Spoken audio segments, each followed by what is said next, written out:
Who else do you need to get in your DFS Showdown lineup, Kenny? Yeah, Pat Freiermuth. That's who I need to get in my lineup. The Steelers tight end, $7,000. There's no Eric Ebron here. I think this is going to be a big tight end game.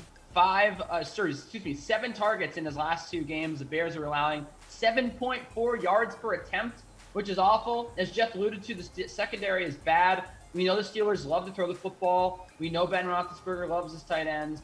Freiermuth is a guy that is very talented, has already gained a ton of trust from Roethlisberger, and now with the door open here for 7 to 10 targets again, with what should be a pass-heavy attack for Pittsburgh, I like Freiermuth to score a ton of points. I need him in my lineup. Yeah, and that win over Cleveland, he was ranking second on the team in targets behind Deontay Johnson. So, Geoff, who are you thinking you need in your DFS Showdown lineup? So, obviously, if you're pairing Claypool, I think you come back with, and I like the call on Justin Fields. I mean, I do think that he's a viable captain's candidate tonight, but I just think you come back with Fields and Allen Robinson. Allen Robinson is basically at, we're comparing players to stocks.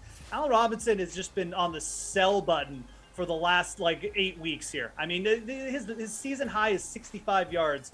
This is a player who averaged 74 yards per game the last 2 years with the Bears. Justin Fields starting to figure things out back there. There is going to be a breakout at some point for this player. And again, you've got the Bears coming in, minus 7-point favorites, I believe they're up to now. You should see Justin Fields dropping back, 27, 30 more times in this game.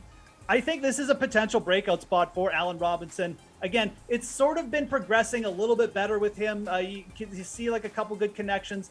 It's just the volume necessarily hasn't been there. But I think in this spot, the Bears should be up for it. Justin Fields coming off his best game.